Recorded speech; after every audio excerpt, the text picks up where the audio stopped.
Vous savez, nous sommes là tous réunis et pourtant tous ne comprennent pas et n'entendent pas la parole de Dieu. Ah oui, ah oui. C'est vrai qu'on répond toujours Amen au message. Parce qu'on sait que ça concerne la parole de Dieu. Mais quand on sort après d'une réunion où le Seigneur nous a parlé clairement, nous a repris clairement, nous a encouragés clairement, qu'est-ce qui se passe? On va regagner nos habitudes, on va regagner nos traditions, on va regagner tout ce qui nous a éloignés de Dieu, on va le reprendre bien comme il faut et on va continuer à marcher comme ça. C'est la vérité. Depuis que Jésus a prêché lui-même cette parole avec force, depuis que les apôtres, les disciples l'ont prêché avec force, Dieu ne cesse de répéter ce message. À différentes époques, en France, à l'étranger, il y a eu des réveils, il y a eu des temps où Dieu a suscité des hommes, a suscité des femmes pour réveiller le peuple et pour dire voici l'époux arrive. Mais aujourd'hui l'horloge est bien avancée, l'horloge de Dieu est bien avancée. Et ce n'est plus le temps de vivre dans la légèreté. Ce n'est plus le temps de continuer à caresser son péché mignon, frères et sœurs. C'est le temps de se réveiller. Et le temps de se réveiller, maintenant, il devient de plus en plus court. Ce n'est plus le moment de réfléchir. Ce n'est plus le moment de raisonner. Parce que, vous savez, malheureusement dans l'Église, il y a beaucoup de raisonneurs. Toujours en train de raisonner avec la parole. Oui, mais ce n'est plus le temps, ce n'est plus le moment. Maintenant, c'est le moment de marcher par la foi. C'est le moment de s'accrocher à ce que Dieu dit. De dire oui, amen à sa parole. C'est le moment d'abandonner le péché, d'abandonner la convoitise, d'abandonner toutes ces choses et de marcher dans la volonté de notre Dieu, frères et sœurs. C'est le moment ou jamais. C'est un cri qu'il y a dans mon cœur depuis maintenant quelque temps, qui résonne de plus en plus. Et je ne peux plus me taire, frères et sœurs. Je ne peux plus me taire.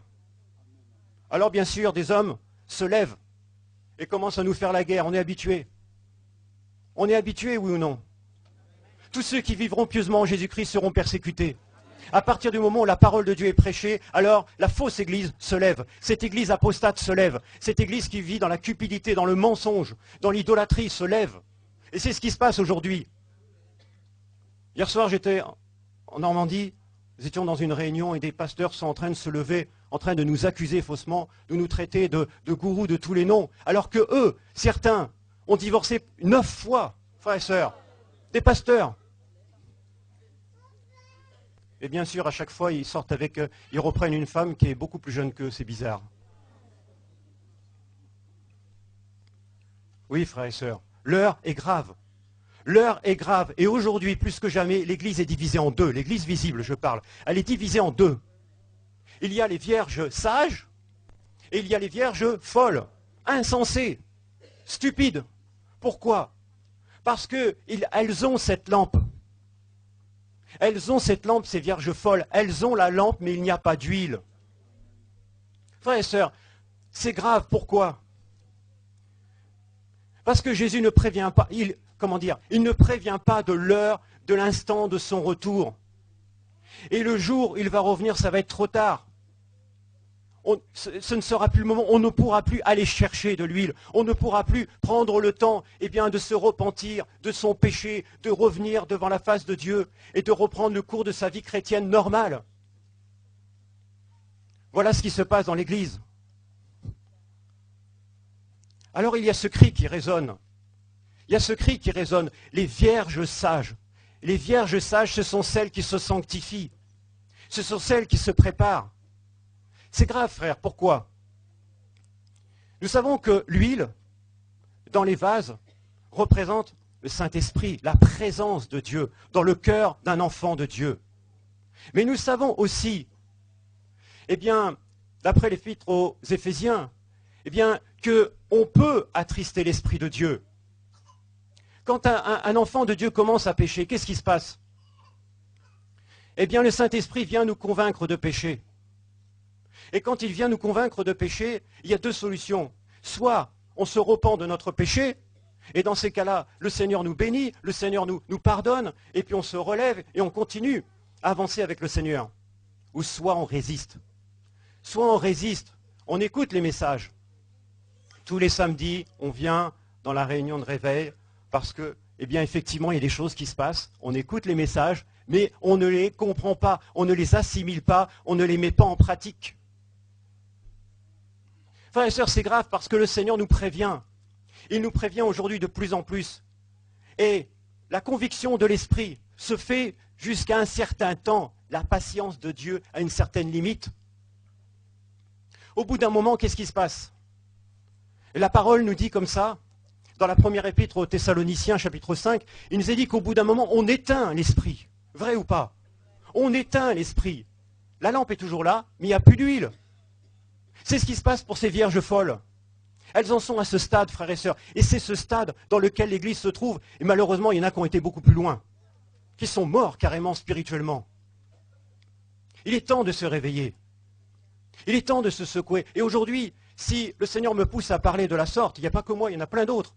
Mais c'est tout simplement parce qu'au milieu de nous ici, et de ceux qui nous écoutent, de ceux qui nous regardent, eh bien, il y a encore des hommes et des femmes que Dieu cherche, qui l'ont connu, qui ont connu sa grâce, qui ont connu sa gloire. Leur vie a été changée, leur vie a été transformée. Regarde comment le Seigneur t'a touché quand tu t'es converti.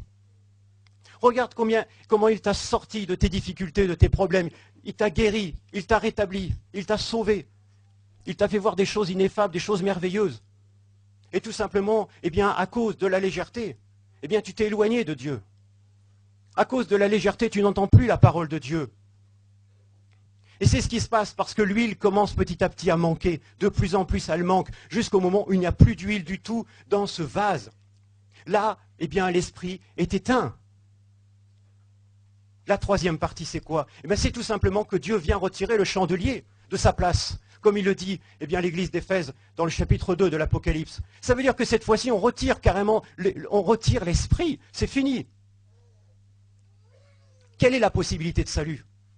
Puisque c'est l'esprit qui convainc de pécher.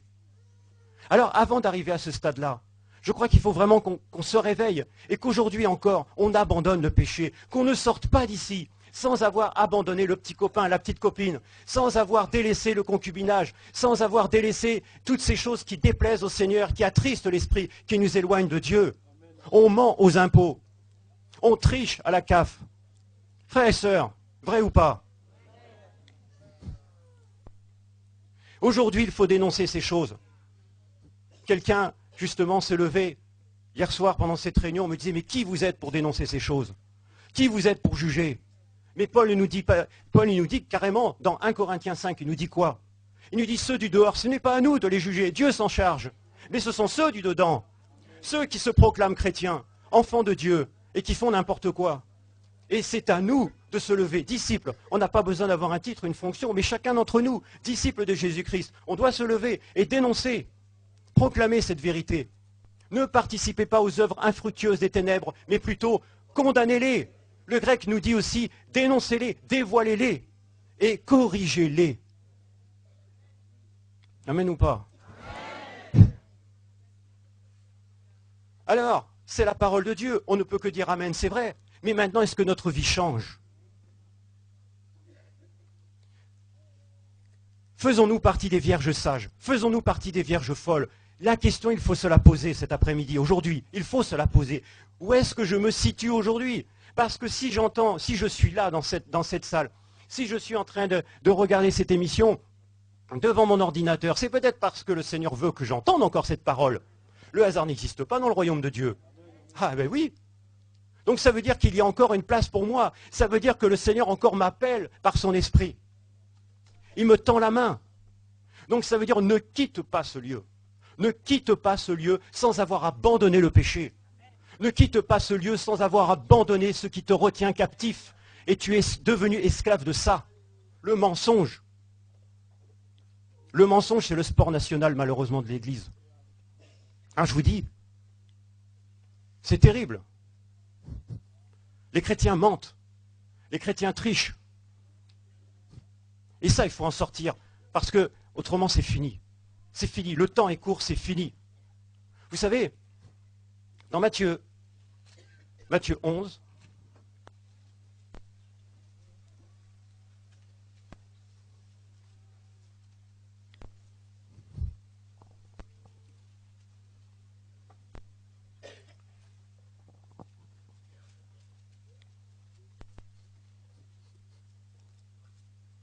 verset 12, il nous est dit ceci, depuis le temps de Jean-Baptiste jusqu'à présent. Le royaume des cieux est forcé. Et ce sont les violents qui s'en emparent. Frères et sœurs, le Seigneur nous appelle à la violence. Soyons des violents. Si tu n'arrives pas à te lever la nuit pour prier, sois violent. Parce que le Seigneur t'attend. Si tu n'arrives pas à jeûner parce que tu aimes trop manger, eh bien jeûne, force-toi, parce que le Seigneur t'attend. Il faut se faire violence. Si la chair te pose problème, s'il y a des tentations qui te posent problème, fais-toi violence. Dans la prière, dans le jeûne, fais-toi violence. Ce sont les violents qui s'emparent du royaume de Dieu. Le salut est gratuit, mais ce sont les violents qui s'en emparent. Il n'y a pas de place pour la faiblesse. Il n'y a pas de place pour la légèreté. Il n'y a pas de place pour tout ça, frères et sœurs.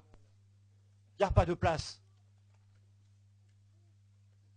Les lâches n'hériteront pas le royaume de Dieu. Le lâche, c'est celui qui connaît la vérité, pour lui-même et pour les autres, et qui malheureusement reste à sa place, ne fait rien pour changer et ne dit rien quand il voit son frère ou sa sœur qui est en train de tomber dans le péché. Matthieu 18 nous le dit, si tu vois ton frère qui a péché, va le voir et reprends-le, entre toi et lui seul. Qui le fait aujourd'hui, sous prétexte des sentiments? Le Seigneur nous appelle à cette violence. Ce n'est pas la violence de prendre des armes comme on voit dans le monde, ce sont des armes spirituelles, frères et sœurs. C'est une violence contre la chair. Le Seigneur nous appelle à cette violence. Réveillons-nous, faisons-nous violence. Ce que nous n'avons jamais fait jusqu'à présent, faisons-le pour le Seigneur. Et nous verrons la gloire de Dieu se manifester autour de nous, dans nos familles, dans nos villes, dans notre région. Faisons-nous violence, frères et sœurs. Le Seigneur nous attend. Aujourd'hui, vous savez, c'est triste, c'est triste. Quand on voit des assemblées, il y a de nombreuses années de cela, j'étais dans une assemblée qu'on appelle des pentecôtistes. Et vous savez, ce type d'assemblée, malheureusement, eh bien, descend, entre guillemets, se dit descendre de mouvements de réveil avec Douglas Scott et compagnie, Smith Wigglesworth, pour ceux qui connaissent. Mais aujourd'hui, où est la puissance de Dieu? Où sont les miracles? Où est la parole? Rien, vide. C'est mort, pourquoi? Parce que c'est fini. Aujourd'hui, on prêche quoi? On prêche des services, on prêche une dénomination. On prêche quoi? On ne prêche plus la parole de Dieu. C'est du business dans l'Église. Vrai ou pas? Il faut sortir de cela, frères et sœurs. Il faut sortir de ce système. Il faut maintenant retourner à la parole. Parce que c'est cette parole qui nous libère et qui nous affranchit. Vous avez des personnes qui sont dans des assemblées pendant 15 ans, pendant 20 ans, pendant 30 ans, qui ont toujours les mêmes maladies. Toujours les mêmes maladies, frères et sœurs. Il suffit qu'ils entendent la parole qui libère, ça y est, ils sont guéris, délivrés. Ah, le nom de Jésus est tout puissant, il n'a pas changé. C'est nous qui mettons une séparation, nous et notre péché qui mettons une séparation entre Dieu et l'homme, et nous empêchons ces hommes et ces femmes de connaître la gloire de Dieu. Ah, c'est la vérité. Tout simplement parce qu'il y a la cupidité. Tout simplement parce qu'on veut profiter de ces hommes, de ces femmes, parce qu'il y a de l'argent. Est-ce que ces assemblées vont prêcher la parole aux nécessiteux, aux pauvres qu'il y a dans la rue? Ils n'ont pas les moyens de payer la dîme. Eh oui, c'est la vérité. Il faut se réveiller, frères et sœurs. C'est le temps ou jamais. Et c'est vrai qu'on pourrait se dire, tiens, en écoutant ce message, je pense à telle chose, à telle personne. Non, c'est moi. Je dois me réveiller, moi. La parole de Dieu est une épée tranchante. Et cette épée tranchante, je dois d'abord l'utiliser sur moi, frères et sœurs. Et une fois que je l'utilise sur moi, là, je peux me permettre, effectivement, de pouvoir dénoncer le mensonge dans l'Église. C'est notre rôle, à chacun d'entre nous. Faisons-nous partie des vierges sages ou des vierges folles. Les vierges sages, frères et sœurs, même si elles n'ont pas vu forcément pendant un certain temps de miracles, de guérisons, etc., elles ont conservé la foi et l'espérance dans leur cœur. Ah oui! Ces vierges sages, elles aiment la vérité, elles aiment la sainteté, elles aiment la justice, elles s'y sont attachées. Et c'est pour ça qu'il est toujours demeuré en elles cette part de l'huile, cette part d'huile, parce que la présence de Dieu est restée en elles, à cause de cet amour pour la vérité. Et tous ceux ici qui aiment le Seigneur véritablement, tous ceux qui ressentent cet appel de Dieu dans leur cœur, Dieu va les toucher, Dieu va les transformer, Dieu va les utiliser pour sa gloire. Et je sais que ça a déjà commencé et que Dieu va le faire encore au nom de Jésus. Ah oui, Dieu ne change pas. Quand il a été appelé, quand il a appelé le jeune Jérémie, souvenez-vous, il n'avait pas de titre, Jérémie. Il n'y avait pas marqué pasteur. Il n'y avait pas marqué prophète. C'est au fruit qu'on juge un arbre. C'est parce qu'il a exercé en tant que prophète qu'il a été reconnu comme prophète. Et parce que Dieu lui a dit, je t'appelle en tant que prophète, mais ce ne sont pas les hommes qui l'ont reconnu. Il n'a pas fait d'école biblique. Donc Dieu nous appelle chacun d'entre nous, qui que nous soyons, à partager cette parole afin de réveiller l'Église qui est en train de s'endormir, frère. Qui est en train de s'endormir. Est-ce que cette parole nous concerne? Est-ce que cette parole nous touche? Parce que ça doit nous toucher, parce que le temps est court. Là, les réunions vont s'arrêter, frères et sœurs, c'est vrai. Mais vous savez que Jésus reste. Jésus demeure. Et son esprit va se manifester de manière encore plus puissante, mais cette fois-ci partout. Partout. Partout, des cellules de maison, des assemblées vont se constituer, partout. Elles vont se constituer parce que c'est le Seigneur qui l'a voulu. C'est le Seigneur qui appelle ce pays à se réveiller au nom de Jésus. Et c'est maintenant que c'est en train de se réaliser. Et moi je vous dis, le train ne va pas passer 2 fois. Hein. Il ne va pas passer 2 fois. Et moi je veux monter dans ce train. Ah oui, au nom de Jésus. Et si vous voulez monter dans ce train, c'est maintenant qu'il faut le faire. Et si tu as commencé à descendre, il faut remonter. Le ticket est gratuit. Le ticket est gratuit. Mais attention, hein, Jésus contrôle les tickets. Hein. Que Dieu soit béni en tout cas, parce que si le ticket est gratuit, en tout cas, il faut se faire violence pour monter dans ce train. Frères et sœurs, il faut se faire violence. Et cette violence, c'est contre la chair. Et l'Esprit nous aide à combattre contre la chair. Galates 5,16 nous dit que, effectivement, les désirs de la chair sont contraires à ceux de l'esprit. Donc c'est pas difficile à savoir. Si jusqu'à présent tu as marché dans cette direction par la chair, il faut que tu marches dans l'autre direction par l'esprit. Tout simplement. Ah oui. Que Dieu nous aide. On va y arriver au nom de Jésus. On va y arriver. Vous savez, aujourd'hui, beaucoup de, entre guillemets, responsables d'assemblée, de pasteurs, etc., se lèvent contre ce qui se passe. C'est normal. C'est bon signe. C'est bon. Nous les invitons à partager effectivement cette parole, à venir ouvrir la parole, à la partager. Pourquoi? Parce que tout ce qui, effectivement, va, qualifier le message, c'est la parole. C'est la parole qui détermine la vérité. C'est pas je ressens, c'est pas je pense. C'est pas je suis pas d'accord, c'est pas suffisant ça. C'est la parole. Qu'est-ce que dit la parole? Il y en a aussi qui sont là et qui ne sont pas venus parce qu'ils aiment la parole, mais pour espionner. Et vous savez, beaucoup de pasteurs qui nous critiquent, se réveillent, qui critiquent ce qui se passe, sont derrière actuellement.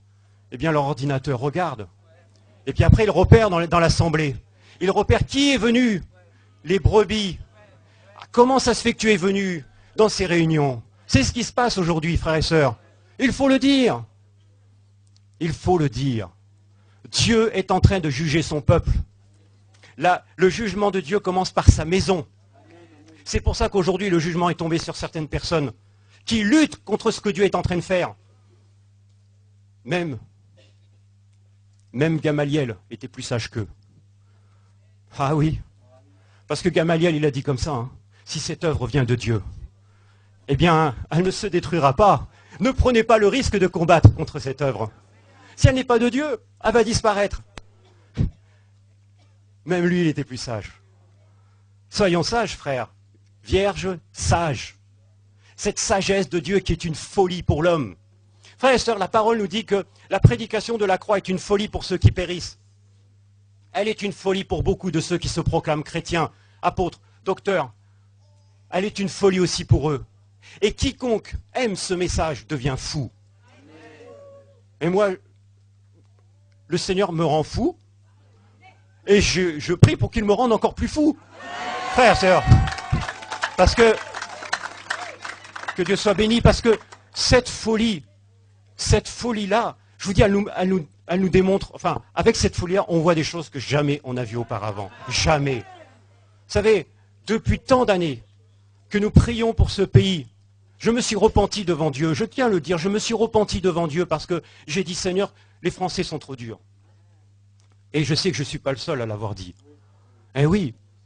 Alors si on me disait, quand j'allais dans la rue faire de l'évangélisation, bah oui, eh bien, j'évitais d'aller vers les Français. Et Dieu m'a repris. Il m'a dit non, c'est pas qu'ils sont trop durs. Non, faut vraiment qu'on révise la parole. Et moi-même, le premier, je l'ai fait. Et aujourd'hui, on voit, eh bien, effectivement, ce pays qui est en train d'être secoué, de se réveiller et de prendre conscience des réalités spirituelles. Oui, prendre conscience des réalités spirituelles. La sorcellerie ne touche pas que l'Afrique, frères et sœurs, ne touche pas que ces pays-là. Aujourd'hui, ici en France, on l'appelle parapsychologie, on l'appelle tout ce que vous voulez, mais c'est la même chose. Il faut dénoncer ces choses. Il faut les dénoncer. J'ai pratiqué ces choses avant de me convertir. Vous savez, le Seigneur m'en a délivré. J'ai vu comment le diable était capable de détruire des personnes. Et le Seigneur m'a sorti de là. Et aujourd'hui, c'est pour ça que je proclame encore cette parole. Parce que je sais qu'il y en a encore qui sont dedans. Qui mélangent la parole de Dieu avec ces choses qui viennent du diable, avec ces pratiques de sorcellerie ou de parapsychologie, peu importe comment on l'appelle. Mais tout ça, ce sont des démons. Et beaucoup ne sont pas éclairés sur cette chose. Que Dieu nous aide. Que Dieu nous aide. Et ceux qui sont dans la sorcellerie, vraiment, je vous dis, il faut s'en sortir là, faut abandonner. Faut abandonner au nom de Jésus. Faut abandonner tout ça là, parce que le jugement de Dieu commence là. De plus en plus, il y en a qui vont mourir s'ils ne se repentent pas. Il y en a qui vont mourir s'ils ne se repentent pas, je vous dis. Il faut se repentir avant de sortir de cette salle-là. Tous ceux qui sont venus pour détruire cette réunion-là, pour la renverser là. Au nom de Jésus, il faut se repentir, je vous dis.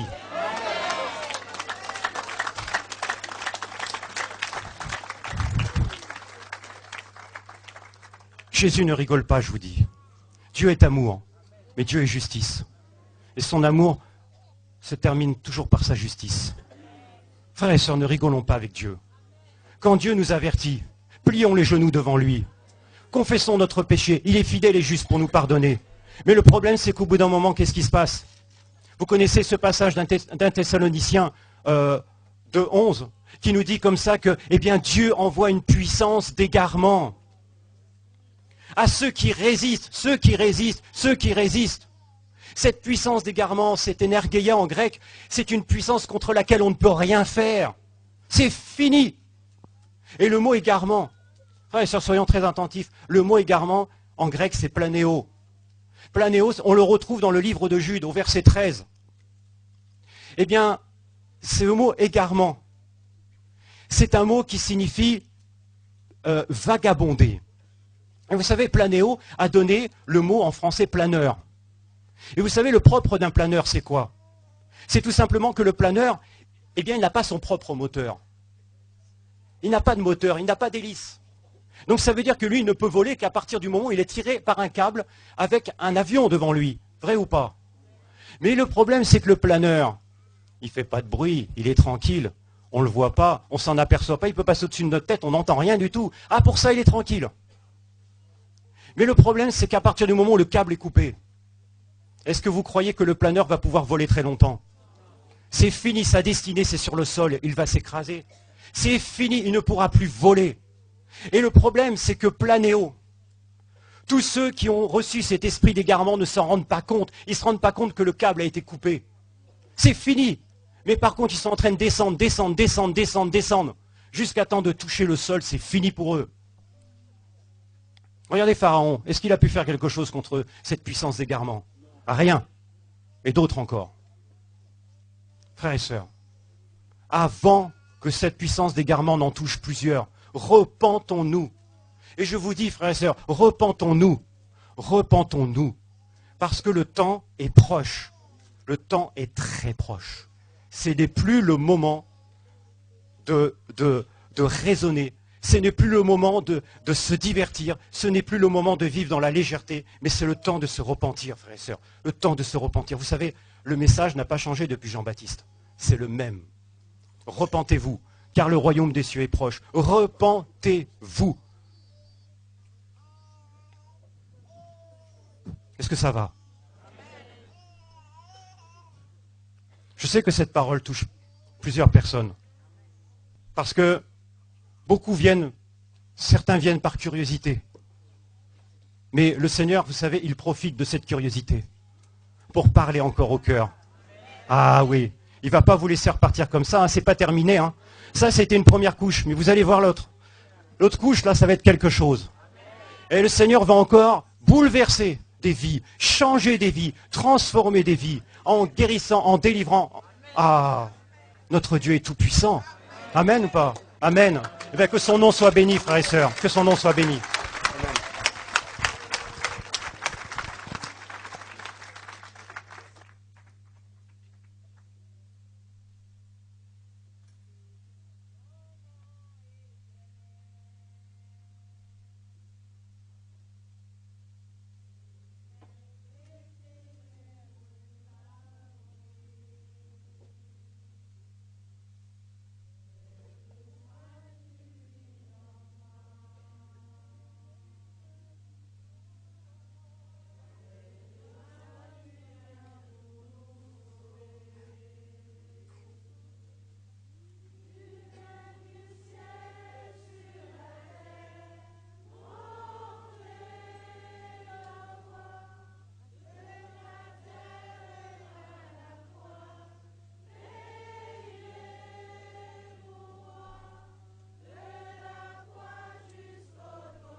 Du ciel